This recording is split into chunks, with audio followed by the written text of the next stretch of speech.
ಧನ್ಯನಾದೇನೋ ಸಿದ್ಧಲಿಂಗ,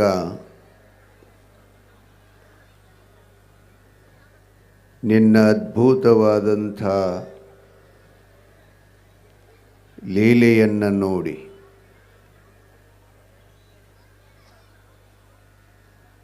ಎತ್ತ ನೋಡಿದತ್ತ ಸಿದ್ಧಲಿಂಗ, ಕೆಳಮುಖ ಮಾಡಿದರೆ ಸಿದ್ಧಲಿಂಗ, ಮೇಲ್ಮುಖ ಮಾಡಿದರೆ ಸಿದ್ಧಲಿಂಗ, ಬಲಕ್ಕೆ ಹೊರಳಿದರೆ ಸಿದ್ಧಲಿಂಗ, ಎಡಕ್ಕೂ ಹೊರಳಿದರೆ ಸಿದ್ಧಲಿಂಗ, ಹಿಂದೆ ನೋಡಿದರೂ ಸಿದ್ಧಲಿಂಗ, ಮುಂದೆ ನೋಡಿದರೂ ಸಿದ್ಧಲಿಂಗ. ನೀನಿಲ್ಲದ ಜಗಹ ಎಲ್ಲಿಯೂ ಇಲ್ಲ ಅಂಥೇಳಿ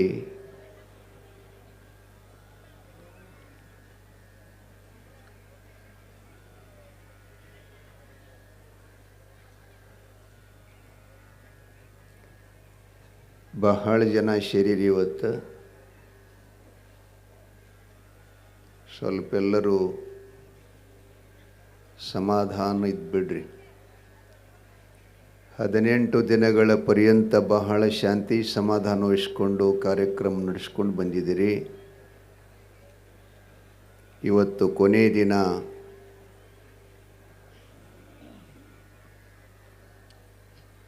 ತಾಂಡಾದ ಭಕ್ತಾದಿಗಳು ಇವತ್ತು ನಮ್ಮನ್ನು ಕರೆದೊಯ್ದಿದ್ರು ಅವರು ಗ್ರಾಮಕ್ಕೆ. ಅವ್ರದ್ದು ಏನು ಭಕ್ತಿಯಪ್ಪ, ಬಹಳ ಆಶ್ಚರ್ಯ ಅನ್ನಿಸ್ತದೆ. ನಿಜಕ್ಕೂ ಅವರಿಗೆ ನಮ್ಗೆ ಯಾವ ಸಂಬಂಧ ಹೇಳ್ರಿ? ಅದೆಷ್ಟೇ ಕಕ್ಕಳ ಮೇಲೆ ಸಂಬಂಧ.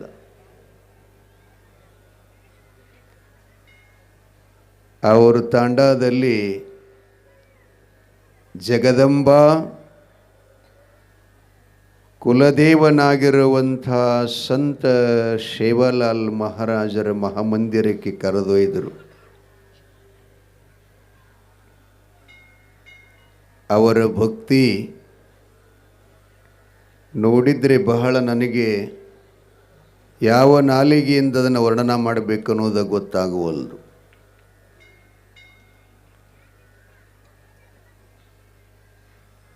ಸುಮಾರು ಒಂದು 200 ಜನ ಇತ್ತು ಇಲ್ಲಿ. ಎಲ್ಲ ಹೆಣ್ಮಕ್ಕಳು ಗಂಡ್ಮಕ್ಕಳು ಕೂಡ. ಅಲ್ಲಿ ನನಗೇನು ವಿಶಿಷ್ಟ ಅನ್ನಿಸ್ತು ಅಂತಂದರೆ, ಮನುಷ್ಯನಿಗೆ ಕುಲಾಭಿಮಾನ, ವಿದ್ಯಾಭಿಮಾನ, ಅಧಿಕಾರ ಸಂಪತ್ತಭಿಮಾನ ಅಂತ ಇರ್ತಾವ. ಅದು ನೋಡಲಿಕ್ಕೆ ತಾಂಡ ಕಂಡ್ರು. ನಮ್ಮ ಗಾಡಿ ಇನ್ನು ಶಿವಲಾಲ್ ಮುತ್ಯನ ಮಂದಿರದಾಗ ಹೋಗ್ತಾ ಇತ್ತು. ಒಂದು 3 ವರ್ಷದ ಮಗ ಇತ್ತು. ಅವ ಏನು ಜೈಕಾರ ಮಾಡಬೇಕು ಗೊತ್ತೇನ್ರಿ? ಶಿವಲಾಲ್ ಜಗದಂಬ ಮಂಟಪದೊಳಗೆ ಗಾಡಿ ಪ್ರವೇಶ ಆಗ್ತಾ ಇತ್ತು. ಆ ಸಣ್ಣ ಪುಟ್ಟ ಮಗು, 3 ವರ್ಷದ ಮಗು, ಸಿದ್ಧಲಿಂಗ ಮಹಾರಾಜಕಿ ಜೈ ಅಂತದ್ದು. ಅವನಿಗೆ ಯಾರು ಕಲಿಸಿಲ್ರಿ ಇದನ್ನು ಹೊಡಿ ಅಂಥೇಳಿ. ಇದನ್ನು ಹೊಡಿಬೇಕಂತ ಅವನಿಗೂ ಗೊತ್ತದೋ ಇಲ್ಲ ಗೊತ್ತಿಲ್ಲ. ಅಂಥ ಮಕ್ಕಳ ದೇಹದಲ್ಲಿ ಭಗವಂತ ಗುರು ಸಿದ್ಧಲಿಂಗ ಹಿಂಗೆ ನುಡಿತಾರಂತಂದರೆ ಎಂಥ ಆಶ್ಚರ್ಯ ನೋಡ್ರಿ. ನಾನು ಹೋಗಿ ಅವ್ರಿಗೆ ದರ್ಶನ ಕೊಟ್ಟು ಒಂದೆರಡು ಆಶೀರ್ವಚನ ಮಾಡಿಕೊಂಡು ಬರೋ ತನಕ ಸಿದ್ಧಲಿಂಗನೇ ಅಂದರು ವಿನಃ ಮತ್ತೊಂದು ಅವ್ರ ನಾಲಿಗೆ ನುಡಿಲಿಲ್ಲ ಬಂಧುಗಳೇ. ಬೇರೆ ನುಡಿಲಿಲ್ಲ. ಅದು ಆಶೀರ್ವಚನ ಏನು ಮಾಡಿದೆ ಅಂತಂದರೆ, ಆ ಥೇರ ನೋಡಿದ್ರನ್ನ ಭಯ ಬರ್ತೈತ್ರಿ. ನನಗೂ ಹೇಳ್ತೀನಿ ನಾ ಸ್ವತ್ತಕ್ಕೆ. ಸಿದ್ಧಲಿಂಗ ಯತಿವರ್ಯ ಥೇರನ್ನು ಹೇಗೆ ಮಾಡಿದಾನೋ ಗೊತ್ತಿಲ್ಲ. ಎಷ್ಟು ತಪಸ್ಸು ಮಾಡಿರ್ಬೇಕು. ಆ ಥೇರಿನೊಳಗೆ ಎಂಥ ಮಂತ್ರ ಸಿದ್ಧಿ ಹಾಕಿದ್ದಾನ ಅನ್ನೋದು ಅದು ಯಾವ ವಿಜ್ಞಾನಿಗೂ ಕೂಡ ಕಂಡು ಹಿಡ್ಯಾಕೆ ಬರೋದಿಲ್ಲ. ಅಂತಹ ಥೇರನ್ನು ನಾವು 19 ದಿನಗಳ ಪರ್ಯಂತ ದೂರಿನಿಂದ ನಮಸ್ಕಾರ ಮಾಡಿದ್ದೀವಿ ವಿನಃ ಅದನ್ನು ಸ್ಪರ್ಶ ಮಾಡಲಿಲ್ಲ. ಒಂದು ತಲೆಯೊಳಗಿರಲಿ, ನಾವು ಊಸರು ಇರಬಹುದು, ಉನ್ನತ ಮಟ್ಟಕ್ಕೂ ಇರಬಹುದು, ಆದರೆ ತಾಂಡಾದ ಭಕ್ತರಿಗೆ ಕೊಟ್ಟಂಥ ರಥದ ಎಣ್ಣಿನ ಸೇವೆ ಮಾಡೋದು ನಮಗೆ ಯಾರಿಗೆ ಕೊಡಲಿಲ್ಲ ಸಿದ್ಧಲಿಂಗಪ್ಪ. ಯಾರಿಗೆ ಕೊಟ್ಟಾನ ಹೇಳ್ರಿ? ಅವರು ಲಂಬಾಣಿ ಸಮಾಜದವರು. ಇಡೀ ಥೇರವನ್ನು ಗಾಲಿ ಹಿಡ್ಕೊಂಡು ಕಳಸದವರೆಗೆ ಮ್ಯಾಲ ಹೋಗಿ ಎಲ್ಲ ಮಕ್ಕಳು ಬತ್ಲಿಯಾಗಿ ಎಣ್ಣೆ ಬಿಡಿತಾರೆ.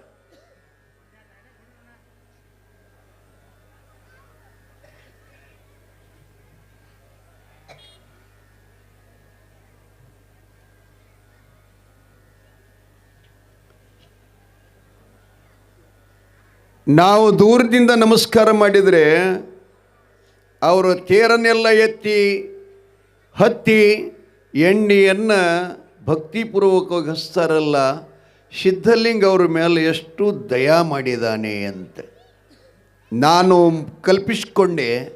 ಏನು ಅಂತಂದರೆ ಅವ್ರಿಗೊಂದು ಮಾತು ಹೇಳಿದೆ ನಾನು, ಸಿದ್ಧಲಿಂಗ ಮಹಾರಾಜರಿಗೆ ಮತ್ತು ನಿಮಗೆ ಎಷ್ಟು ಸಂಬಂಧ ಅಂತ ಕೇಳಿದರೆ ಅದು ತಾಯಿ ಮಗನ ಸಂಬಂಧ ಇದ್ದ ಹಾಗೆ. ತಾಯಿಯು 9 ತಿಂಗಳ ತನ್ನ ಉದರದಲ್ಲಿ ಬೆಳೆಸಿದ ಮಗುವಿಗೆ ಜನ್ಮ ಕೊಟ್ಟು ಎದೆ ಹಾಲನ್ನು ಉಣಿಸುವ ಸಮಯದಲ್ಲಿ ಮಗ ಕಾಲಿಲಿ ಒದೀತಾನ. ಬಳಿಕ ತನ್ನ ಚೂಪಾದ ಉಗುರಿನಿಂದ ಎದೆಯನ್ನು ಚೂರ್ತಾನೆ. ಆ ಬಳಿಕ ಅಕ್ಕಿನ ಮ್ಯಾಲೆ ಎಲ್ಲನೂ ಮಾಡ್ತಾನ. ಎಲ್ಲ ಅಂದ್ರೆ ಗೊತ್ತೈತಲ್ಲ, 2ಕ್ಕೆ 1ಕ್ಕೆಲ್ಲ ಮಾಡ್ತಾನೆ. ಆ ಬಳಿಕ ಸ್ವಲ್ಪ ಒಂದು 7-8-9 ತಿಂಗಳಾದ ಬಳಿಕ ಹಲ್ಲುಗಳು ಬರ್ತಾವೆ, ಮ್ಯಾಲಾಗಲಿ ತೆಳಗಾಗಲಿ. ಆ ಹಲ್ಲು ಬಂದು ಅಂತಂದ್ರೆ ತಾಯಿ ಮಲೆಯನ್ನು ಉಂಬುವಾಗ ಮಲಿನೂ ಸಹಿತ ಕಡಿತಾನೆ.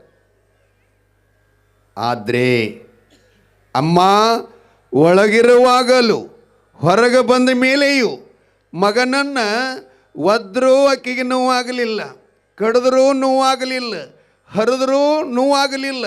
ಆ ಬಳಿಕ ತಾನು ಅಗಲಿನೊಳಗೆ ಹಾಲಾಬಾನ ಹಾಕ್ಕೊಂಡು ಊಟ ಮಾಡತಕ್ಕಂಥ ಸಮಯದೊಳಗೆ ತೊಟ್ಲಾಗ ಒಂದಿಷ್ಟು ಪುರುಕ್ಕಂತ ಆವಾಜ್ ಬಂತು ಅಂತಂದ್ರೆ ಅದೇ ಕೈನ ತಗೊಂಡು ಹೋಗಿ ಮಲಮೂತ್ರವನ್ನೆಲ್ಲ ಸ್ವಚ್ಛಗೊಳಿಸಿ ಮತ್ತೆ ನನ್ನ ಮಗ ಅಂತಿದಿಗೆ ಆವಿಸಿಕೊಂಡು ಅದೇ ಕೈಲಿ ಊಟ ಮಾಡುತ್ತಾಳಲ್ಲ, ಹಾಗೇ ಸಿದ್ಧಲಿಂಗ ನಿಮ್ಮನ್ನು ಕೃಪಾ ಮಾಡ್ಯಾನಂತ ಹೇಳಿದೆ ನಾನು ಲಂಬಾಣಿ ಸಮಾಜದವರಿಗೆ.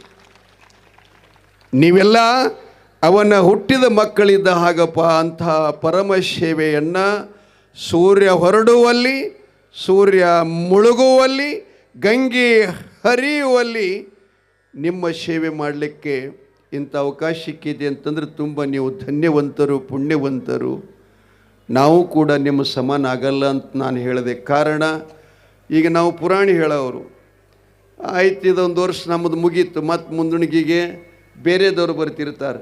ಆದರೆ ನಿಮ್ಮಲ್ಲಿ ಟೇರಿನ ಎಣ್ಣೆ ಹಚ್ಚಲಿಕ್ಕೆ ಬೇರೆ ಊರಿನವರು ಕಕ್ಕಳ ಮೇಲೆ ಅವ್ರು ಯಾರೂ ಬರೋದಿಲ್ಲ, ತಾಂಡಾದವರು ಅಷ್ಟೇ. ಇಂಥ ಆಶೀರ್ವಾದ ನೀವು ಪಡ್ಕೊಂಡಿದ್ದೀರಿ, ಭಾಳ ಸಂತೋಷ ಅನ್ನಿಸ್ತದೆ. ಏನ್ರಿ ಒಂದು ಸ್ವಲ್ಪ ಕುತ್ಕೊಳ್ಳೋದ್ರೊಳಗೆ ನಮಗೆ ಕೊಟ್ಟು ಬರೀ ನಮಸ್ಕಾರ ಮಾಡಿದ್ದೇ 9,000 ರೂಪಾಯಿ ಆಗ್ಯಾವ್ರಿ 10 ನಿಮಿಷದಾಗ. ಏನು ಒಬ್ಬ ಹೆಣ್ಮಕ್ಕಳು ಕೂಡ ಬರಿಗೈಲಿ ನಮಸ್ಕಾರ ಮಾಡಲಿಲ್ಲ, ಎಲ್ಲರೂ ಕಾಣಿಕೆ ಕೊಟ್ಟೇ ನಮಸ್ಕಾರ ಮಾಡಿದರು. ಅಂತಹ ಅಪರೂಪದ ಭಕ್ತಿಯನ್ನು ಸಿದ್ಧಲಿಂಗ ಅವರಲ್ಲಿ ಹೊಕ್ಕಿದಾನ ಅದಾನ. ಅದಕ್ಕೆ ನೀವು ಕೂಡ ನಮ್ಮವ್ರು ಇನ್ನೊಂದು ಮಾತು ಹೇಳಿದ್ರು, ಅವ್ರು ಹತ್ತದೇ ನಮ್ಮಲ್ಲಿ ಮತ್ತಾರಾದರೂ ತೇರು ಹತ್ತಿದ್ರು ಅಂದರೆ ಬರೋ ವರ್ಷನಾಗ ಅವರು ಇರುವುದಿಲ್ಲ. ಅಂಥ ಶಕ್ತಿನೂ ಕೂಡ ತೇರಿನಲ್ಲಿದೆ ಅಂತ ಹೇಳಿದ್ರು. ಅದೇನು ಹೇಳುವಂಥದ್ದಿಲ್ಲ, ನನಗೂ ಕೂಡ ಅನುಭವಿಸಿದ್ದೀನಿ ನಾನು 18 ದಿನಗಳಲ್ಲಿ. ಆ ರಥದ ಶಕ್ತಿ, ಮಣ್ಣಿನ ಶಕ್ತಿ ಮತ್ತು ಈ ಭೂಮಿ ಶಕ್ತಿ ಎಂಥದ್ದು ಅನ್ನೋದನ್ನು ಮನಗಂಡಿದ್ದೇನೆ. ಪುರಾಣ ಒಂದಿಷ್ಟು ಹೇಳನ್ರಿಯಪ್ಪ. ದರ್ಶನ ತೋರೋ ಗುರು ಸಿದ್ಧಲಿಂಗ,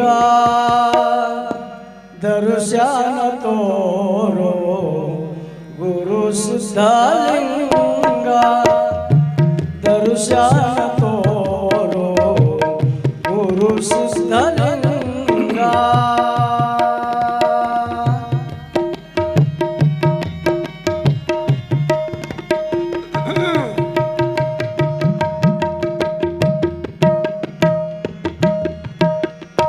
ನಿನ್ನ ಧಾರೆಯೋ ನಾನು ಎಷ್ಟಂತ ಕಾಯಲಪ್ಪ ನಿನ್ನ ಧಾರೆಯೋ ನಾನು ಎಷ್ಟಂತ ಕಾಯಲಪ್ಪ ಕೈದು ಕೈದು ವ್ಯಾಸತೆ ಗುರು ಸಿದ್ಧಲಿಂಗ ಕೈದು ಕೈದು ವ್ಯಾಸತೆ ಗುರು ಸಿದ್ಧಲಿಂಗ ದರ್ಶನ ತೋರೋ ಗುರು ಸಿದ್ಧಲಿಂಗ ದರ್ಶನ ತೋರೋ ಗುರು ಸಿದ್ಧಲಿಂಗ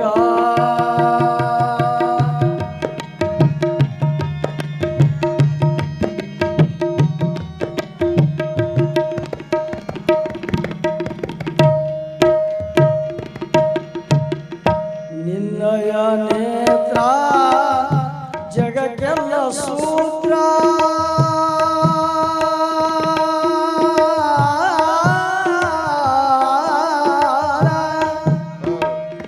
ನಿಮ್ಮಯ ನೇತ್ರ ಜಗಕ್ಕೆಲ್ಲ ಸೂತ್ರ ನಿಮ್ಮಯ ವಾಣಿ ಅಮೃತ ಪಾನ ನಿಮ್ಮಯ ವಾಣಿ ಜಗಕ್ಕೆಲ್ಲ ಪ್ರಾಣಿ ದರ್ಶನ ತೋರೋ ಗುರು ಸಿದ್ಧಲಿಂಗ ದರ್ಶನ ತೋರೋ ಗುರು ಸಿದ್ಧಲಿಂಗ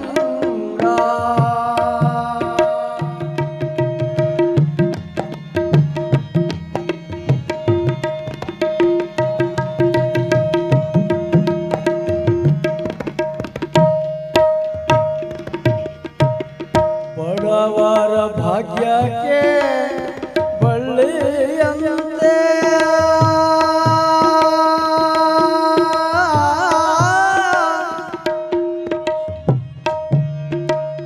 ಸಿದ್ಧಲಿಂಗ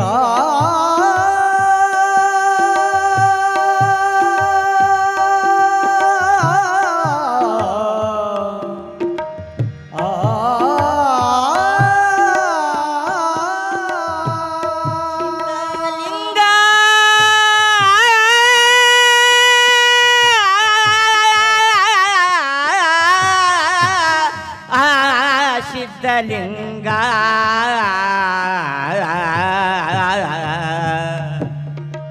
ಬಡವರ ಭಾಗ್ಯಕ್ಕೆ ಬಳ್ಳಿಯಂತೆ ಬಡವರ ಭಾಗ್ಯಕ್ಕೆ ಬಳ್ಳಿಯಂತೆ ಶರಣರ ಹೃದಯಕ್ಕೆ ಮಲ್ಲಿಗೆಯಂತೆ ಶರಣರ ಹೃದಯಕ್ಕೆ ಮಲ್ಲಿಗೆಯಂತೆ ಕಕ್ಕಳಿಯಲ್ಲಿ ರಾಮಕ್ಕೆ ನೀನು ಮಲ್ಲಿಗೆಯಂತೆ ದರ್ಶನ ತೋರೋ ಗುರು ಸಿದ್ಧಲಿಂಗ ದರ್ಶನ ತೋರೋ ಗುರು ಸಿದ್ಧಲಿಂಗ ನಿನ್ನಯ ನಾಮನ ಎಷ್ಟಂತ ಹೊಗಳಲೆನ್ನ ನಿನ್ನಯ ನಾಮನ ಎಷ್ಟಂತ ಹೊಗಳಲಿ ಗುರುವೇ ದರ್ಶನ ತೋರೋ ಗುರು ಸಿದ್ಧಲಿಂಗ ದರ್ಶನ ತೋರೋ ಗುರು ಸಿದ್ಧಲಿಂಗ ಗುರು ಸಿದ್ಧಲಿಂಗ ಗುರು ಸಿದ್ಧಲಿಂಗ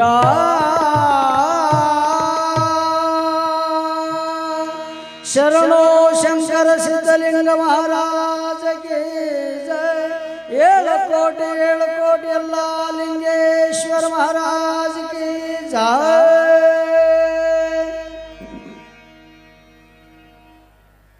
ತುಂಬ ಧನ್ಯವಾದಗಳು.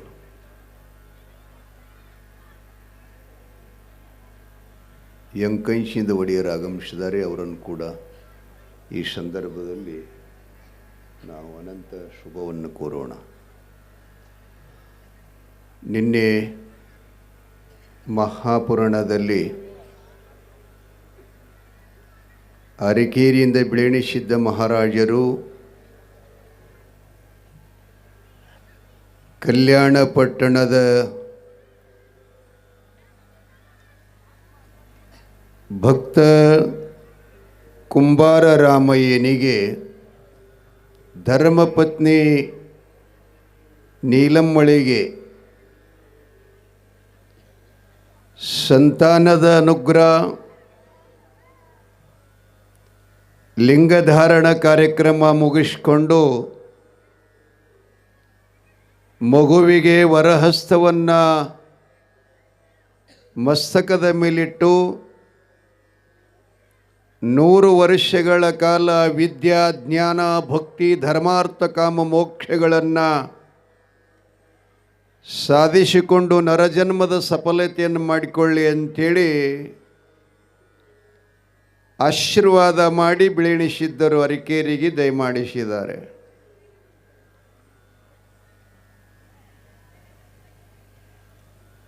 ಮಹಾರಾಷ್ಟ್ರ ರಾಜ್ಯದಲ್ಲಿ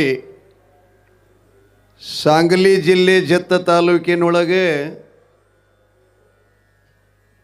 ಒಂದು ಗ್ರಾಮವಿದೆ. ಅದಕ್ಕೆ ಸಂಕ ಅಂತ ಕರೀತಾರೆ. ಅದು ಬಹುತೇಕ ನೀವು ಗುಡ್ಡಾಪುರ ದಾನಮ್ಮ ತಾಯಿ ದರ್ಶನಕ್ಕೆ ಹೋಗುವಾಗ ದಾರಿಯೊಳಗೆ ಹತ್ತದ ಪಾದಯಾತ್ರೆ ಮಾಡತಕ್ಕಂಥ ಸಮಯದಲ್ಲಿ. ಆ ಸಂಕದ ಗ್ರಾಮದಲ್ಲಿ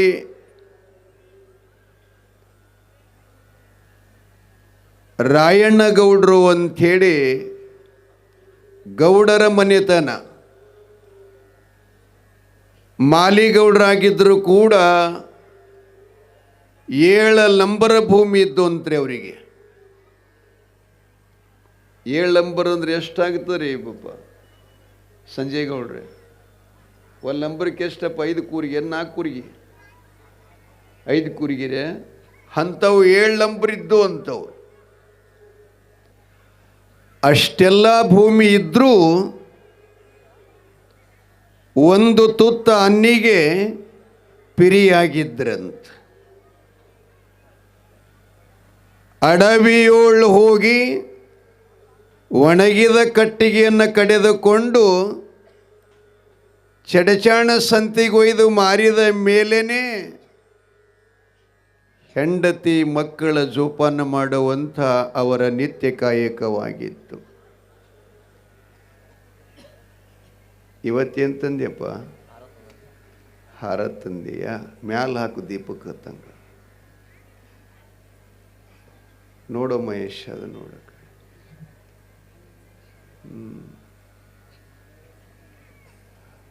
ನಿನ್ನೆ ಕಿಂಗ್ ತಗೊಂಡು ಬಂದಿದ್ದ, ಇವತ್ತು ಮತ್ತೆ ತಗೊಂಡು ಬಂದಂತ ಭಯ ಮತ್ತೇನಿಲ್ಲ.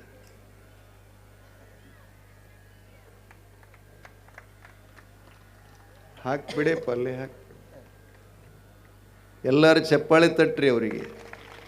ಹೇಳನ ಹೊಡಿಬಾರ್ದು, ಹಿಂಗೆ ಚಲೋದು ಮಾಡ್ಲಿಕ್ಕತ್ತನೂ ಹೊಡೆದೇ ಬಿಡ್ಬೇಕು. ಮತ್ತೇನದು ನನಗಲ್ಲ, ಅವ್ರಿಗೆ ಚಪ್ಪಾಳೆ. ಒಬ್ಬ ಕೆಮ್ಮ ಗಂಡಗೆ ಜೋರ್ಲಿ ಪುರಾಣ ಕರ್ಕೊಂಡು ಬಂದಿಳಂತ ಒತ್ತಾಯದಿಂದ. ಒಂದೊಂದಕ್ಕೇನೋ ಪುರಾಣ ಇವು ಸುದ್ದಿನೇ ಗೊತ್ತಾಗಲ್ಲ. ಚಲೋ ಪುತ್ಯ ಬಂದನು ಸಂಗೊಳಿಗೆ, ಅವ್ನು ನಡಿ ಪುರಾಣಕ್ಕೆ ಅಂಥೇಳಿ ಜೋರ್ಲಿ ಕರ್ಕೊಂಡು ಬಂದಿಳು. ಅವ ಒಂದು ದಿವಸನಾಗ 30 ರೊಟ್ಟಿ ಉಣ್ತಿದ್ದಂತ. ಬಾಯ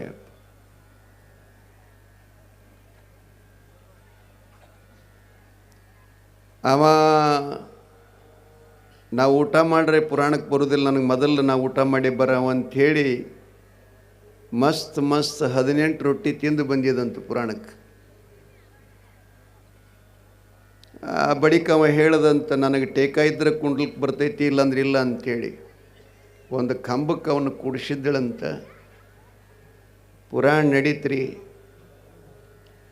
ಅವರು ಹೇಳಾಕತ್ರು, ಇವ ಏನು ಪುರಾಣ ಕೇಳಕ್ಕೆ ಬಂದವ್ರೆ? ಮನಗಂಡ ತಿಂದಿದ್ದ. ಏನು ಅವರ ಕಡೆ ಹರವೋಮ್ ಅಂದರು, ಇವ ಅದ್ರ ಕೂಡ ಕಣ್ಣು ಮುಚ್ಚಿಬಿಟ್ಟ. ಎಲ್ಲಿಗೆ ಬತ್ತು ಹ್ಯಾಂಗೆ ಬತ್ತು ಏನು ಗೊತ್ತೇ ಇಲ್ಲ. ಕಣ್ಣು ಮುಚ್ಚದ ಕನಸ್ನಾಗ ಅವನಿಗೆ ಒಂದು ಕನಸ ಬಿತ್ತಂತ್ರಿ. ಅಲ್ಲೇ ಪುರಾಣ ಆವರಣದಲ್ಲೇ ಕನಸು ಏನು ಬಿದ್ದಿತ್ತು ಅಂದರೆ ಅವನ ಹೆಂಡತಿ ದೀಪಾವಳಿ ಹಬ್ಬಕ್ಕೆ ನಾಗಪಂಚಮಿಗೆ ಹೋದಂಗಾಗಿತ್ತಂತ. ಆ ಬಳಿಕ ಇವನು ಭಾಳ ದಿವಸ ಐತಿ ಹೆಂಡತಿ ಕರ್ಲಿಕ್ಕೆ ಹೋಗಿದ್ದಂತ.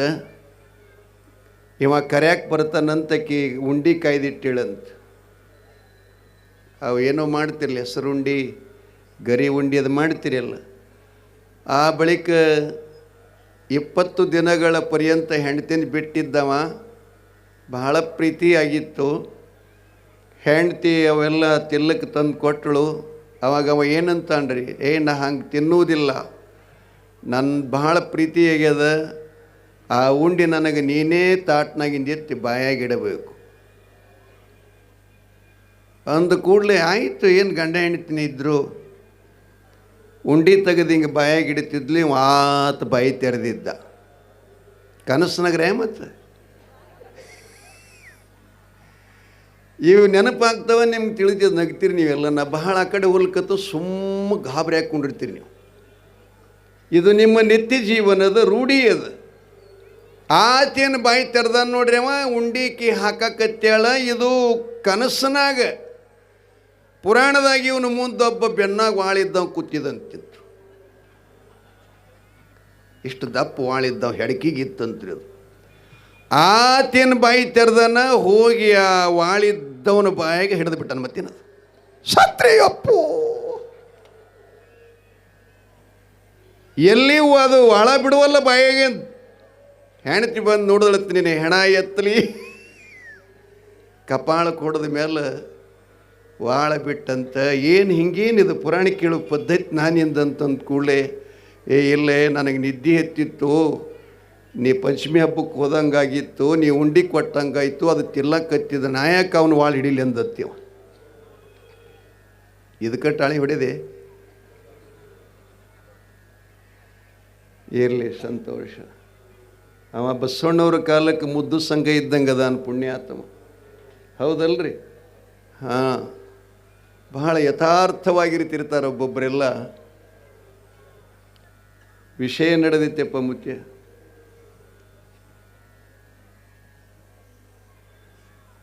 ಆವಾಸಂಕದ ಗ್ರಾಮದಲ್ಲಿ ರಾಯಣ್ಣಗೌಡರು ಚಡಚಣ ಬಜಾರಕ್ಕೆ ಹೋಗಿ ಕಡಿದ ಕಟ್ಟಿಗೆಗಳನ್ನು ಮಾರಿ ಬಂದ ಆದಾಯದಿಂದ ತನ್ನ ಹೆಂಡತಿ ಮಕ್ಕಳನ್ನು ಜೋಪಾನ ಮಾಡ್ತಾ ಇದ್ದ. 7 ತಲೆಯ ಮಾರ ಪರ್ಯಂತರವಾಗಿ ಅಂತಂತ್ರಿ. ಅಂದರೆ ಇವನಕ್ಕಿಂತಲೂ 6 ಅವ್ರ ಮನೆಯೊಳಗೆ 6 ಜನ ಗೌಡ್ರೆಲ್ಲ ಹುಟ್ಟೇನು ಹೋಗ್ಯಾರಲ್ಲ, ಅಲ್ಲಿಗೆ ಹಿಡ್ಕೊಂಡು ಇಲ್ಲಿ ತನಕ ಅಷ್ಟು ಬಡತನ ಕಾಡ್ತಿತ್ತಂತ. ಅಷ್ಟು ಜಮೀನಿದ್ರೂ ಕೂಡ ಒಂದು ಕಾಳ ಅನ್ನವ್ರ ಹೊಟ್ಟಿಗೆ ಸಿಗ್ತಾ ಇಲ್ಲ. ಮುಮ್ಮೆಟ್ಟಗುಡ್ಡದ ಮೋಗ ಸಿದ್ದೇಶ್ವರ ಧ್ಯಾನ ಮಾಡುತ್ತಿದ್ದ ಸದಾವ ಕಾಲದಲ್ಲಿ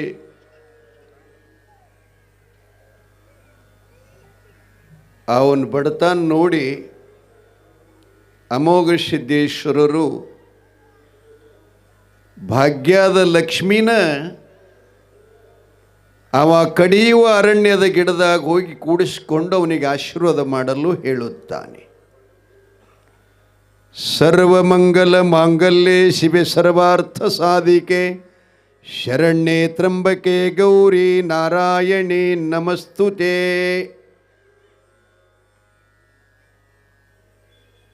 ಪುರಂದರದಾಸರು ಭಾಗ್ಯದ ಲಕ್ಷ್ಮೀ ಬಾರಮ್ಮ ನಮ್ಮಮ್ಮ ನೀ ಸೌಭಾಗ್ಯದ ಲಕ್ಷ್ಮೀ ಬಾರಮ್ಮ.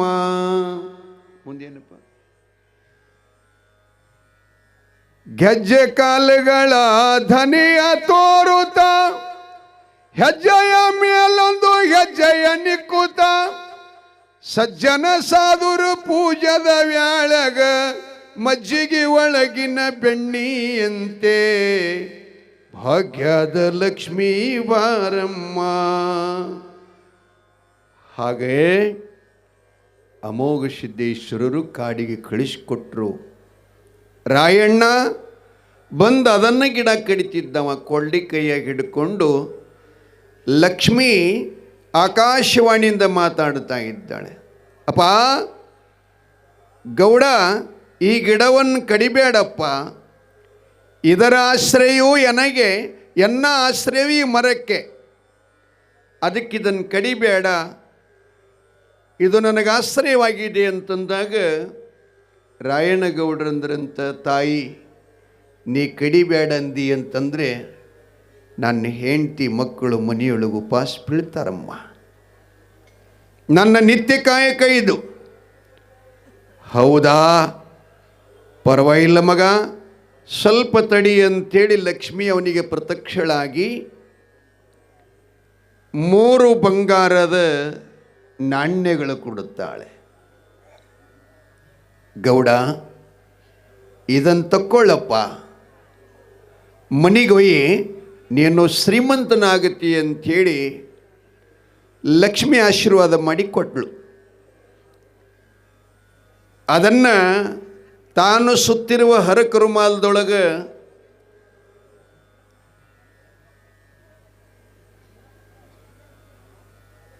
ಮಾತಾಡಬೇಡ್ರಿ, ಕೇಳ್ರಿ, ಚಲೋ ಕೈತಿ.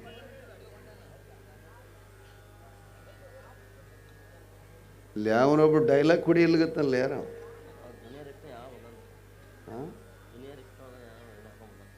ಹೌದ್ರೇನ್ರಿ?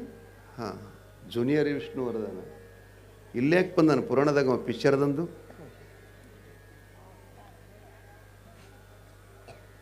ನಾವು ಹೋಗ್ತೇನೋರು ಪಿಕ್ಚರ್ ಕಡೆ ಇರಲಿ. ಏನು ಹಿಡಿದಿತ್ತಪ್ಪ ವಿಷಯ? ಭಾಗ್ಯದ ಲಕ್ಷ್ಮಿಗೆ 3 ಬಂಗಾರದ ನಾಣ್ಯಗಳು ಕೊಟ್ಲು ತಾಯಿ ಗೌಡ್ರಿಗೆ. ತಗೊಂಡು ಮನೆಗೆ ಬಂದ. ಅವತ್ತವನ ಮುಖದ ಮೇಲೆ ಬಹಳ ಕಳೆ ಬಂದಿತ್ತು.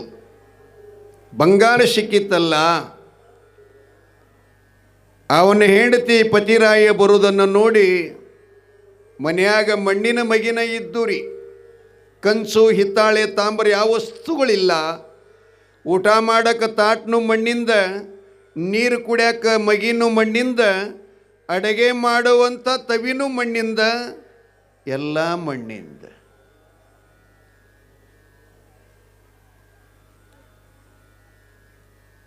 ಎಲ್ಲ ಮಣ್ಣಿಂದ. ಅದರಾಗ ಒಂದಿಷ್ಟು ಕೂಡಿರ್ತಿರಲ್ಲ ಭಾಳ ದಿನಕ್ಕೆ. ಇವತ್ತು ನೀವು ಜಾತ್ರೆ ಉತ್ಸವ ಒಳಗೆ ಯಾವೆಲ್ಲ ಇಲ್ಲೇ ಇರ್ತಾವೆ ಮಾತುಗಳು. ನೀ ಹ್ಯಾಂಗಿದ್ದಿ, ನಾ ಹ್ಯಾಂಗಿದ್ದ, ನಿನಗೆ ಎಷ್ಟು ಮಕ್ಕಳು, ನಿನ್ನ ಮಗ ಎಷ್ಟು ದೊಡ್ಡವಾಗ್ಯಾನ, ಯಹೋ ಪುರಾಣಾಗನ ನಾಳೆ ರಥ ಹೇಳೋ ತನಕ ಮಾತಾಡಕತ್ರಿ. ಸ್ವಲ್ಪ ಒಂದು ಅರ್ಧ ಗಂಟೆ ತಾವು ಕೇಳ್ರಿ, ಚಲೋದ. ತಗೊಂಡು ಮನೆಗೆ ಬಂದ. ಹೆಂಡತಿ ನೀರು ಕೊಟ್ಟಳು ಕೈಕಾಲಕ್ಕೆ. ಕೈಕಾಲು ಮುಖ ತಕ್ಕೊಳ್ಳೋಕ್ಕಿಂತ ಮುಂಚೆ ತಲೆ ಮ್ಯಾಗ ಸುತ್ತಿರತಕ್ಕಂಥ ರುಮಾಲ ಮನೆಗೆ ಊಟಕ್ಕೆ ಒಯ್ದು ಹಾಕ್ತಾನೆ. ಆ ಮಗಿ ತಗೊಂಡು ಕೈಕಾಲು ಮುಖ ತಕ್ಕೊಳ್ಳೋದ್ರೊಳಗನ್ನ ಆ ಮನೆಯೊಳಗೆ ಗುಂಡು ಜಂತಿಯಾಗಿಂದು ಇದಿ ಲಕ್ಷ್ಮಿ ಇಲಿಯಾಗಿ ಬಂದು ರುಮಾಲದ ಪದರಿನೊಳಗೆ ಕಟ್ಟಿರತಕ್ಕಂಥ 3 ಬಂಗಾರದ ನಾಣ್ಯಗಳನ್ನು ಕತ್ತರಿಸ್ಕೊಂಡು ಜಂತಿಯಾಗಿ ಒಯ್ದು ಬಿಡುತ್ತು. ಮುಖ ತಕೊಂಡು ಮೇಲೆ ಬಂದು ಭಸ್ಮಾಸ್ಕೊಂಡು ಬಂಗಾರದ ನಾಣ್ಯಗಳನ್ನು ಹೆಂಡತಿ ಮಕ್ಕಳನ್ನು ತೋರಿಸ್ಬೇಕಂತ ರುಮಾಲ್ ಕೈಯಾಗ ತಗೋತಾನೆ. ಕಟ್ಟಿದ ದುಡ್ಡೆಲ್ಲ ಕತ್ತರಿಸಿ ಇದಿ ಲಕ್ಷ್ಮಿ ಇಲಿ ರೂಪದಲ್ಲಿ ತಗೊಂಡು ಹೋದ್ಲು. ಹೆಂಡತಿ ಮಕ್ಕಳಿಗೆ ಹೇಳ್ತಾನೆ, ಲಕ್ಷ್ಮಿ ನನಗೆ ಭೇಟಿಯಾಗಿದ್ಲು, ಬಂಗಾರ ನಾಣ್ಯ ಕೊಟ್ಟಿದ್ಲು. ಆದರೆ ಇದೀ ಬಂದು ಇಲಿ ರೂಪದಲ್ಲಿ ಆ ಹಣ ಒಯ್ತಲ್ಲ ಅಂಥೇಳಿ ಅವತ್ತು ಉಪವಾಸ ಮಲ್ಕೊಂಡ್ರು. ಬೆಳಗ್ಗೆ ಮುಂಜಾನೆ ಎದ್ದು ಮತ್ತೆ ತಾನು ಕೊಡಲಿ ಹಗ್ಗ ಹಿಡ್ಕೊಂಡು ಅದೇ ಗಿಡಕ್ಕೆ ಬರ್ತಾ ಇದ್ದಾನ. ಯಾರು ಕೊಟ್ರೆ ಏನಾಗೋದು, ನಮಗೆ ಬ್ಯಾಡಪ್ಪ, ನಮ್ಮ ಕಾಯಕ್ಕೆ ನಮ್ಮ ಹಣೆ ಬರ ಅಂಥೇಳಿ ಆ ಮರವನ್ನು ಕಡಿತಾ ಇದ್ದ. ಲಕ್ಷ್ಮಿ ಮತ್ತೆ ಕೂಗಿದ್ಲಿ, ಏನಪ್ಪ, ಅಲ್ಲ ನಿನ್ನೆನೆ ನಿನಗೆ 3 ರೂಪಾಯಿ ಕೊಟ್ಟಿದ್ನಲ್ಲ, ಅದು ಏನು ಮುಗಿಸ್ಬಿಟ್ಟೀಯಾ, ಖಾಲಿ ಮಾಡಿದೀಯಾ? ಇಲ್ಲ ತಾಯಿ, ನೀ ಕೊಟ್ಟ ಹಣವನ್ನು ತೆಕ್ಕೊಂಡು ಮನೆಗೆ ಹೋಗಿದ್ಯಾ, ಕೈಕಾಲು ಮುಖ ತಕ್ಕೋಬೇಕು ಅಂಥೇಳಿ ರುಮಾಲ ಪದರಿನೊಳಗೆ ಕಟ್ಟಿದಂಥ ಹಣ ಗೂಟಕ್ಕೆ ಹಾಕಿದ್ದೆ. ಇಲಿ ಬಂದು ಆ ರುಮಾಲದೊಳಗಿರತಕ್ಕಂಥ 3 ರೂಪಾಯಿಗಳನ್ನು ಕತ್ತರಿಸ್ಕೊಂಡು ಜಂತ್ಯಾಗ ಹೋಗಿಬಿಡ್ತಮ್ಮ, ಇನ್ನೇನು ನನ್ನ ನಿತ್ಯ ಕಾಯಕ್ಕೆ ನಾನು ಬಂದಿದ್ದೇನೆ. ಹೌದಾಯಪ್ಪ, ಹೀಗಾತ, ಪರವಾಗಿಲ್ಲ. ನನ್ನ ಕೊರಳೊಳಗೊಂದು ಭೂಮಿ ತೂಕದ ಹಾರಿದೆ. ಈ ಹಾರನ್ನು ನಾನು ನಿನ್ನ ಕೈಯೊಳಗೆ ಕೊಡುತ್ತೇನೆ, ತಗೊಂಡು ಮನೆಗೆ ಹೋಗು. ಈ ಹಾರ ನಿನಗೆ ಪ್ರತಿನಿತ್ಯದಲ್ಲಿ 125 ತೊಲೆ ಬಂಗಾರ ಕೊಡುತ್ತದೆ. ನಿನಗೆ ಕಡಿಮೆನೇ ಇಲ್ಲ. ತಗೊಂಡೋಗುವಂತ ಕೊರಳೊಳಗಿರತಕ್ಕಂಥ ಮುತ್ತಿನ ಹಾರ ಕೊಡೋದ್ರ ಜೊತೆಗೆ ಒಂದು ಮಾತು ಹೇಳ್ತಾಳೆ ಭಾಗ್ಯದ ಲಕ್ಷ್ಮಿ, ಗೌಡ, ಇದನ್ನು ತಗೊಂಡು ಹೋಗಾಗ ನೀನು ಮಾತ್ರ ಬಹಳ ಸಾವಧಾನಾಗಿ ಹೋಗಬೇಕು, ಬಹು ಎಚ್ಚರಿಕೆಯಿಂದ ಹೋಗಬೇಕು. ಕಾರಣ ಏನು ಅಂದರೆ, ಒಂದು ವೇಳೆ ನೆನಪು ಹಾರಿ ಮರುವಿಗೆ ಬಿದ್ದು ಈ ಹಾರ ತೆಳಗಿಡಬೇಡ ಅಂತ ಹೇಳಿದ್ಲು. ಆಯಿತಮ್ಮ ತಾಯಿ ಅಂಥೇಳಿ ತಗೊಂಡು ಬಂದ. ಆ ಸಂಕದ ಮತ್ತು ಈ ಕಾಡಿನ ಮಧ್ಯದಲ್ಲೊಂದು ಹಳ್ಳ ಹರಿತದ್ರಿ, ಬೋರಿ ಹಳ್ಳ ಅಂತದ್ರಿ ಹೆಸರು ಅದು.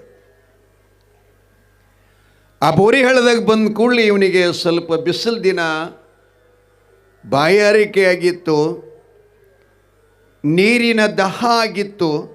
ಅದನ್ನು ಕುಡಿಬೇಕು ಅಂತ ಹೇಳಿ ಲಕ್ಷ್ಮಿ ಹೇಳಿದ ಮಾತನ್ನು ಮರೆತ, ನೆನಪಾರದ. ಹಾರ ಉಸುಕನಾಗಿಟ್ಟು ಹೋಗಿ ನೀರು ಕುಡಿತಾ ಇದ್ದಾನ. ಬಗಶ್ಯಾಗ ಹಿಂಗೆ ನೀರು ತಗೋತಾನ. ಬಗಶಿಯೊಳಗೆ ಹಿಡದ ನೀರಿನೊಳಗೆ ಆಕಾಶದೊಳಗೆ ಹಾರುವಂಥ ಹದ್ದಿನ ಬಾಯಾಗ ಹಾರ ಕಂಡತಂತ. ನೀರು ಚೆಲ್ಲಿದ, ಹೊಳ್ಳಿಟ್ಟು ಜಾಗ ನೋಡ್ತಾನೆ, ಖಾಲಿ ಆಗ್ಯದ. ಮ್ಯಾಲ ನೋಡ್ತಾನೆ, ಹದ್ದಿನ ಬಾಯಾಗ ಹಾರದ. ಅವಾಗ ಅವಂತನ, ಬಾರದು ಬಪ್ಪದು, ಬಪ್ಪದು ತಪ್ಪದು. ಎಂದೂ ತಪ್ಪುದಿಲ್ಲ ಬರೋದು, ಬರುವುದು ಬರುವುದ, ಆಗುದ ಹೋಗುದ. ಮತ್ತೆ ಮನೆಗೆ ಉಪವಾಸ ಬಂದ 2 ದಿವಸ ಮಕ್ಕಳಿಗೆ ಹೆಂಡತಿಗೆ ಅನ್ನ ಇಲ್ಲ. ಹಸಿದು ಮನೆಯೊಳಗೆ ಮಕ್ಕಳು ಒಂದು ಸೌನ, ನೀರಿನೊಳಗೆ ಹೊರಗೆ ಬಿದ್ದಂಥ ಮೇಣಿ ನಂಗೆ ಒಂದು ಸೌನು ತಡಪಡಿಸ್ತಾ ಇದ್ದಾವೆ. ಕೊನೆಗೆ 3ನೇ ದಿನಕ್ಕೆ ಮತ್ತೆ ಗಿಡ ಕಡೆ ಹೋದ. ಲಕ್ಷ್ಮಿ ಆಶ್ಚರ್ಯ ಆಗೋದು, ಏನಪ್ಪ, ಮೊದಲನೇ ದಿನ ನಿನಗೆ 3 ರೂಪಾಯಿಗಳನ್ನು ಕೊಟ್ಟೆ, ಅದನ್ನೂ ಕಳ್ಕೊಂಡು ಬಿಟ್ಟು. ಆ ಬಳಿಕ ನನ್ನ ಕೊರಳೊಳಗಿರತಕ್ಕಂಥ ಮುತ್ತಿನ ಹಾರ, ಇದು ನಾನು ಸಮುದ್ರ ಮಥನ ಮಾಡುವಾಗ ಸಮಯದಲ್ಲಿ ಹುಟ್ಟಿದವಳು ನಾನು. ಅಂತಪ್ಪ ಈ ಅಮೂಲ್ಯವಾಗಿರತಕ್ಕಂಥ ಹಾರನ್ನು ನಿನಗೆ ಕೊಟ್ಟಿದ್ದೇನೆ, ಕೆಳಗಿಡಬೇಡ ಅಂತಂದ್ರೆ ನೆನಪಾರಿ ಕೆಳಗಿಟ್ಟು ಹದ್ದಿನ ಪಾಲ ಮಾಡಿದೆಯಲ್ಲೋ, ಇನ್ನೇನು ಕೊಡಬೇಕು ನಿನಗೆ ಅಂತ ಲಕ್ಷ್ಮಿ ಬಯ್ಯಾಕತ್ಲು.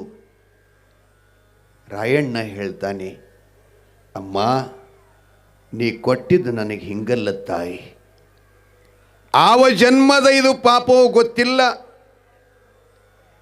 ಇಡೀ ಜಗತ್ತಿಗೆಲ್ಲ ಸಂಪತ್ತವನ್ನು ದಯಪಾಲಿಸುವಂಥ ವರಲಕ್ಷ್ಮಿ ನೀನು, ಧನಲಕ್ಷ್ಮಿ ನೀನು, ಐಶ್ವರ್ಯಲಕ್ಷ್ಮಿ ನೀನು, ಭಾಗ್ಯದಾತ ತಾಯಿ ನೀನು.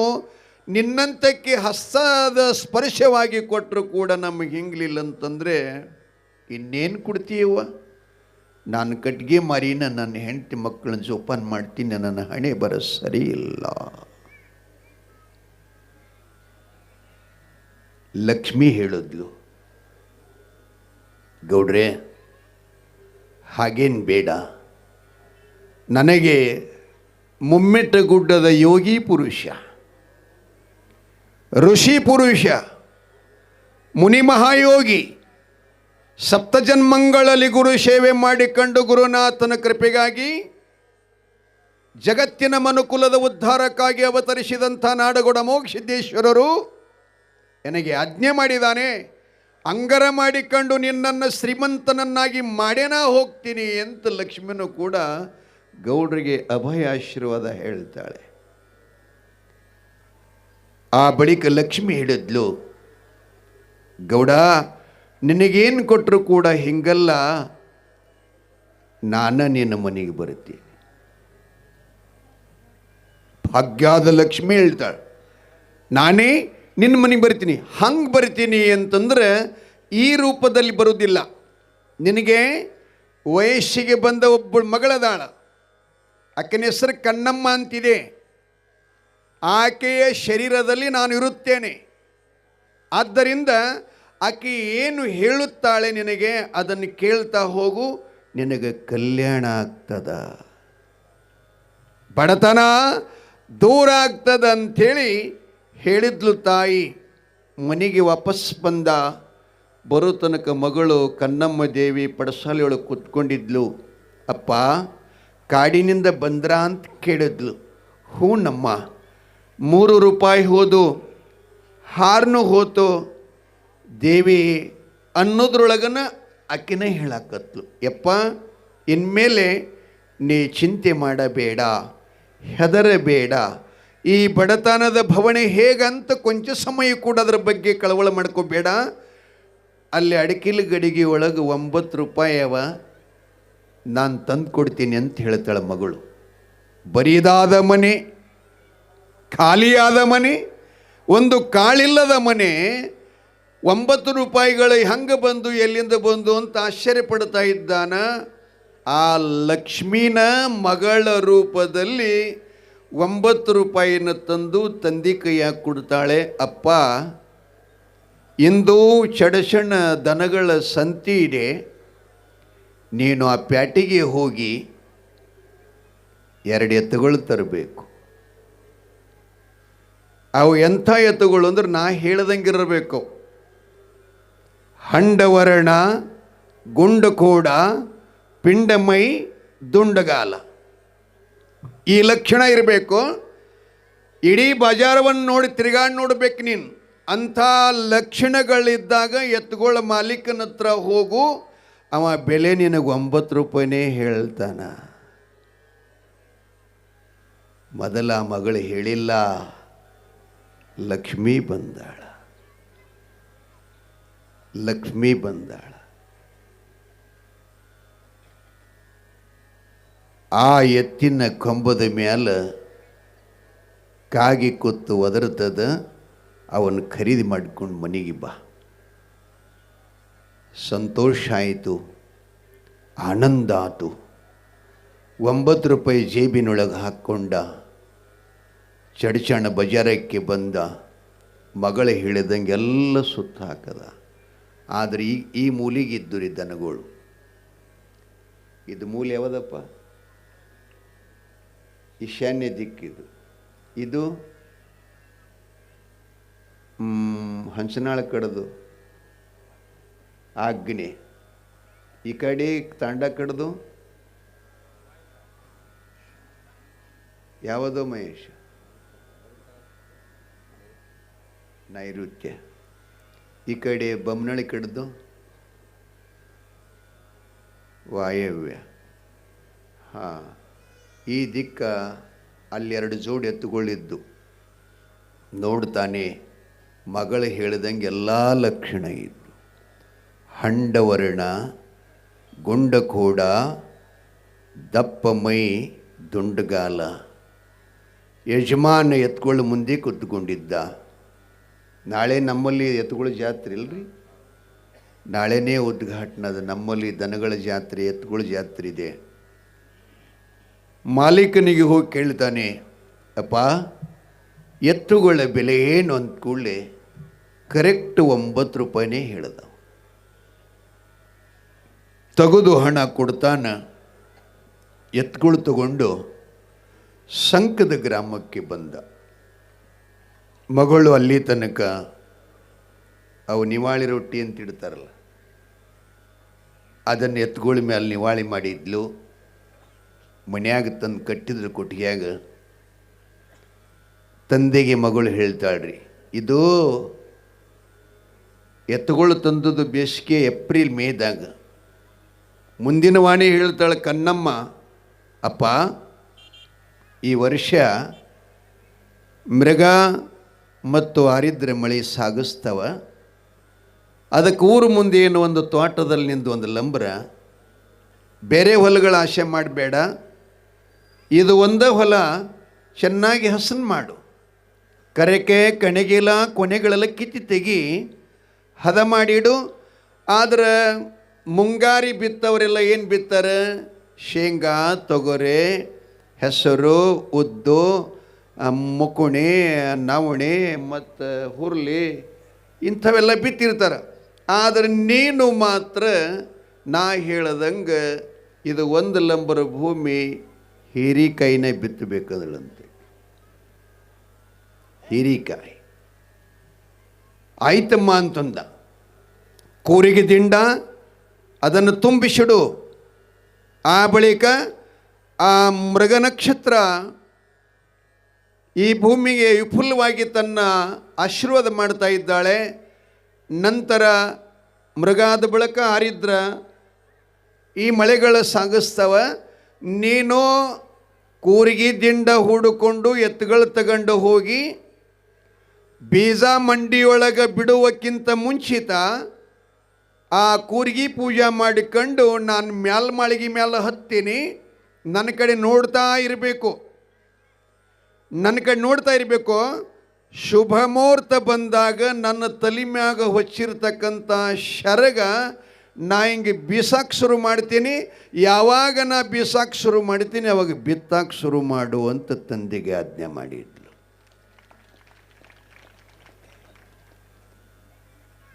ಎಲ್ಲ ಮಾತನ್ನು ಕೇಳಿದ. ಯೋಗ ಕೂಡಿ ಬಂತು. ಕೂರಿಗೆ ಎತ್ತುಗಳನ್ನು ಪೂಜಾ ಮಾಡಿ ಪೂರ್ವಾಭಿಮುಖವಾಗಿ ನಿಂತ್ಕೋತಾನೆ. ಮಾಳಿಗೆ ಕಡೆ ನೋಡ್ತಾ ಇದ್ದಾನೆ. ಮಗಳು ಮುತ್ತಿನ ಶರಗವನ್ನು ಹೊಚ್ಕೊಂಡು ತಂದೆಯ ನಿರೀಕ್ಷಣೆಯಲ್ಲೇ ಇದ್ಲು. ಆ ಶುಭ ಮುಹೂರ್ತ ಬಂದಾಗ ಮಗಳು ತನ್ನ ಮುತ್ತಿನ ಶರಗವನ್ನು ಹಿಂಗೆ ಬೀಸಿದ್ಲಂತ. ಬಿತ್ತಾಕ್ ಶುರು ಮಾಡಿದ. ಇಡೀ ಒಂದು 5 ಕೂರ್ಗಿ ಜಮೀನ ಹಿರಿ ಬೀಜವನ್ನು ಬಿತ್ತಿದ. ಇಷ್ಟು ಸುಂದರ ನಾಡ್ತ್ರಿ ಅದು.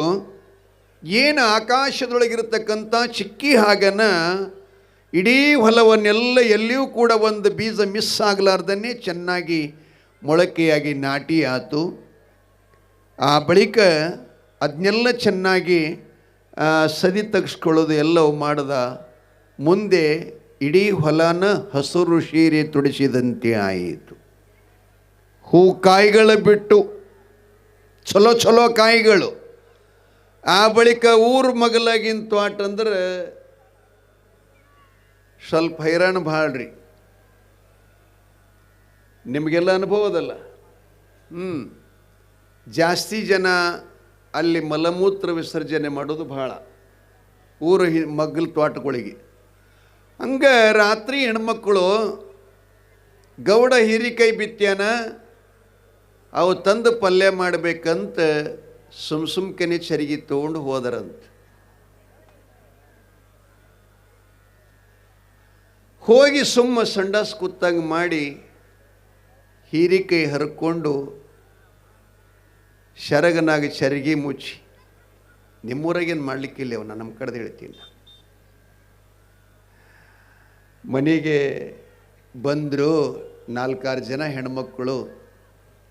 ಮುಂಜಾನೆ ಎದ್ದು ಒಬ್ಬೊಬ್ಬರು ಪಲ್ಯ ಮಾಡ್ಲಿಕ್ಕತ್ತರ್ರಿ. ಒಬ್ಬಕ್ಕೆ ಹೊಡೆದ್ಲಂತ ಹೀರಿಕಾಯಿ. ಅಮ್ಮ ಹೋಗ್ಲಿದ ಕೂಡಲೇ ಸ್ವಲ್ಪ ಹೆಣ್ಮಕ್ಳದೊಂದು ಚಟ ಇರ್ತದೆ. ಚಟ ಏನು ಅಲ್ಲದು, ಅದು ಅದ್ರ ಸ್ವಾದ ನೋಡ್ತಿರ್ತಾರತ್ತೆ. ಮೊದಲು ಕೈ ಅದ ಏನು ಶೈ ಅದ ಅಂತೇಳಿ ಹಿಂಗೆ ಮಾಡಿ ಹೀರಿಕಾಯಿ ಒಂದು ಹೋಳಿ ನಾಲಿಗೆಗೆ ಹಚ್ಕೊಂಡು ಕೂಡಲೇ ಕೈಗೆ ಹತ್ರಿ. ಅಯ್ಯ ಇದರ ಕೈ ಐತಿಲ್ಲ ಅಂಥೇಳಿ ಒಗದ್ಲದೊಂದು ಕಾಯಿ. ಮತ್ತೊಂದು ಕಾಯಿ ತಗೊಂಡಳು, ಅದನ್ನೂ ಹೋಳಿದ್ಲು, ಅದನ್ನೂ ನಾಲಿಗೆಗೆ ಹಚ್ಚೋದ್ಲು, ಅದನ್ನೂ ಕಹಿನೇ ಇತ್ತು. ಎಷ್ಟು ಕಾಯಿ ತಂದಿದ್ಲು ಎಲ್ಲ ಕಾಯಿ ಕಹಿನೇ ಇದ್ದು. ಈಕಿ ಗಾಬರಿ ಆದ್ಲು. ಹಂಗಾರೆ ನನ್ನ ಕೈ ಇದ್ರೆ ಅಕ್ಕೇರೆ ಚಲೋ ಇದ್ರಿಬೇಕಂತ ಅವರೇನು ವರ್ಷ ಜನ್ಮಂದು ಕೂಡಿ ತಂದಿದ್ರಲ್ಲ ಅವ್ರ ಮನೆಗೆ ಹೋಗ್ತಾಳೆ. ಆ ಕಳವಲೆ ಮಾತಾಡ್ತಿರ್ತಾರೆ, ಅಯ್ಯ ಹಿರಿಕೈ ಎಲ್ಲ ಕೈ ಅದಾವೆ, ನಾ ತಂದದ್ದು ನೀನಾರ ತಂದದ್ದು ಹ್ಯಾಂಗ ಅಂತಂದು ಕೂಡಲೇ ಆಕಿನೂ ಹೋಳಿ ನೋಡ್ತಾಳ್ರಿ. ಆಕಿನ ಕೈನ ಅದು ಎಲ್ಲ ಹಿರಿಕೈ. ಎಷ್ಟು ಜನ ರಾತ್ರಿ ತಗೊಂಡು ಬಂದಿರಿ ಎಲ್ಲ ಕಹಿನೇ ಆಗಿದ್ದು. ಅವಾಗ ಬೈಯಕ್ಕೆ ಶುರು ಮಾಡಿದ್ರಂತೆವ್ವ, ಎಂದೂ ಇಲ್ದ ತೋಟ ಮಾಡಿ ಹಿರಿ ಬಿಟ್ಯಾನ ನಾ ರಾಯಣ್ಣಗೌಡ, ಏನೆಲ್ಲ ನಿಷ್ಫಲ ಇತ್ತಲ್ಲಿದು ಅಂಥೇಳಿ ಮಾತಾಡಕತ್ತರಂತ. ಮಗಳು ಹೇಳಿದ್ಲಂತ ತಂದೆಗೆ, ಯಪ್ಪ ನಿನ್ನ ಒಡ್ಡ ಬಿಟ್ಟೇನು ಹೊಲ ಐತೆಲ್ಲ ಅದು ಒಂದು 25 ಫೂಟ್ ತನಕ ಸುತ್ತ 4 ಮೂಲಿಗೆಲ್ಲ ಕಹಿ ಬೆಳ್ಳಿ ಅದಾವ. ಕಹಿ ಬೆಳ್ಳಿ ಅದಾವ. 25 ಫೂಟ್ ನೆಲ ಬಿಟ್ಟು ಒಳಗೇನು ಹೀರಿಕೆ ಅದಾವ ಎಲ್ಲ ಶಮಿ ಅದಾವ.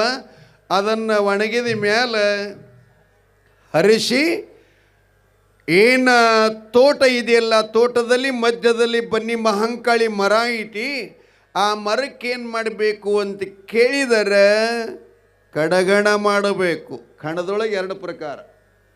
ಅವಾಗಿನ ಕಾಲದಲ್ಲಿ ಹಂತಿ ಕಾಲದೊಳಗೆ ಮೇಟಿ ಹೂಡಿ ಒಂದು ಮೊಳಕಾಲು ಮಟ್ಟ ನೆಲ ಕಡಿದು ಅದನ್ನ ಹಂತಿ ಮಾಡಿ ಸುತ್ತೆಲ್ಲ ಅದು ಒಡ್ಡಿ ಹಿಂಗೆ ಕಟ್ಟಿ ಹಂತಿ ತುಳಿಸ್ರಿ ಎತ್ತುಗಳಿಗೆ ಹಚ್ಚಿ.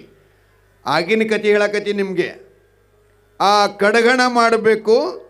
ಆ ಎಲ್ಲ ಹೀರಿಕೈ ತಂದು ಕಣದಾಗ ಹಾಕಿ ಜೋಳದ ತೆನೆಗಳಂತೆ ಎತ್ತುಗಳನ್ನು ಹಂತಿ ಕಟ್ಟಿ ತುಳಿಸ್ಬೇಕು.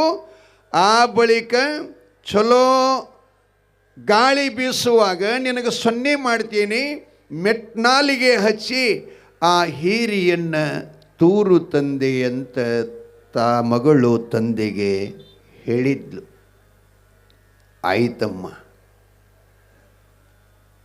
ಅದನ್ನು ಹೆಣ್ಮಕ್ಕಳಿಗೆ ಹೆಚ್ಚೆಲ್ಲ ಹೀರಿಕೈ ಹರ್ಕೊಂಡ, ಕಣ ಮಾಡಿಸಿದ, ಹಂತಿ ಹೊಡೆದ, ಮೆಟ್ನಾಲಿಗೆ ಹೆಚ್ಚಿ ಬುಟ್ಟ್ಯಾಗ ತಗೊಂಡು ಹಿಂಗೆ ಸುರುವಿ ತೂರು ಮುಂದೆ ಹೀರಿ ಬೀಜ ಹೋಗಿ ಇಡೀ ಕಣದ ತುಂಬ ಎಲ್ಲ ಮುತ್ತು ರತ್ನಾದಿಗಳಾದುವಂತ.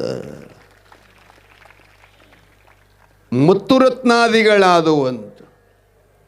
ಅದನ್ನು ಗೋಣಿ ಒಳಗೆ ತುಂಬಿ ತಂದು ದೊಡ್ಡ ಶ್ರೀವಂತನಾಗುತ್ತಾ ಇದ್ದಾನೆ. ಆ ಭಾಗದ ಒಳ್ಳೆಯ ವ್ಯಕ್ತಿ ಆಗ್ತಾ ಇದ್ದಾನೆ. ಅಮೋಘ ಸಿದ್ದೇಶ್ವರರು ಭಾಗ್ಯದ ಲಕ್ಷ್ಮಿನ ಮನೆಗೆ ಕಳುಹಿಸಿ ಮಗಳ ರೂಪದಲ್ಲಿ ತಂದೆಗೆ 7 ತಲೆಯ ಪರ್ಯಂತರವಾಗಿರತಕ್ಕಂಥ ಬಡತನವನ್ನು ದೂರ ಮಾಡಿ ಅವನಿಗೆ ಶ್ರೀಮಂತಿಕೆಯನ್ನು ಮಾಡಿಕೊಟ್ಟ. ನಮ್ಮಪ್ಪ ಹೇಳ್ತಾನೆ ಭೂಪದಾಗ ಒಂದು,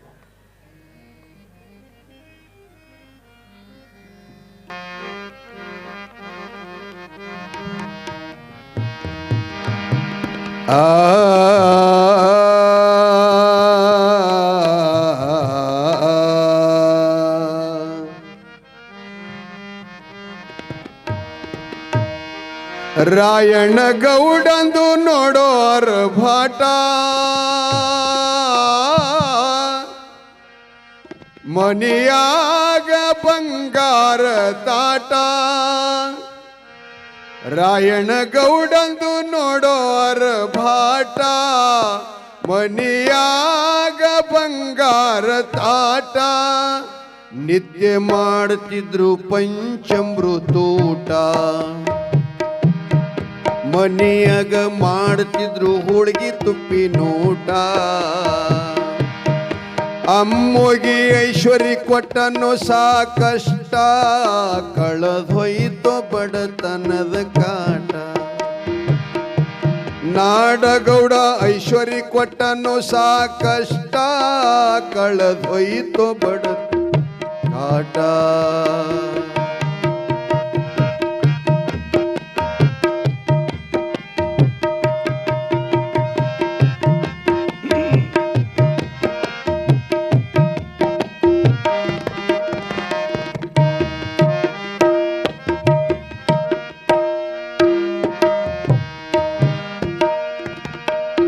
ಆ ಭಾಗ್ಯದ ಲಕ್ಷ್ಮಿ ಮನೆಗೆ ಬರೋದಕ್ಕಿಂತ ಮುಂಚೆ ಕರರ ಮಾಡಿ ಹೇಳೊಂದು ಸ್ಪಷ್ಟ. ಬಡತಾನ ಶಿರಿತಾನ ದೂರೈತೋ ಬಡತನದ ಕಾಟ.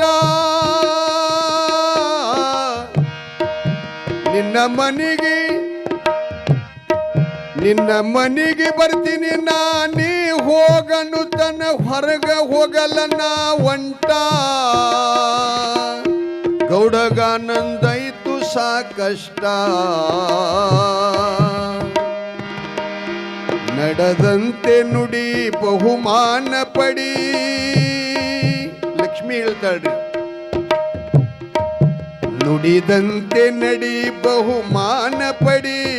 ಅಳಿಬೇಕು ಅಭಿಮಾನ ಶಿಟ್ಟ ಗೌಡ, ಅಳಿಬೇಕು ಅಭಿಮಾನ ಶಿಟ್ಟ. ಗೌಡರಾಯಣ್ದು ನೋಡೋರ್ ಭಾಟ, ಮನಿಯಾಗ ಬಂಗಾರ ತಾಟ.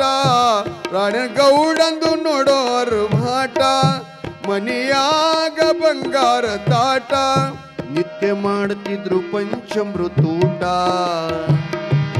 ಮನಿಯಾಗ ಮಾಡ್ತಿದ್ರು ಹೋಳಿಗೆ ತುಪ್ಪಿನೂಟ. ಅಮ್ಮೋಗಿ ಐಶ್ವರ್ಯ ಕೊಟ್ಟನ ಸಾಕಷ್ಟ, ಕಳೆದೊಯ್ತು ಬಡತನದ ಕಾಟ. ಸಿದ್ಧ ಐಶ್ವರ್ಯ ಕೊಟ್ಟನ ಸಾಕಷ್ಟ, ಕಳೆದೊಯ್ತು ಬಡತನದ ಕಾಟ.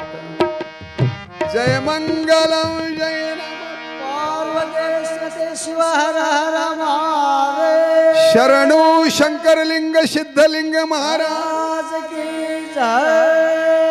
ಭಾಗ್ಯದ ಲಕ್ಷ್ಮೀ ದೇವಿ ಮಾತಾ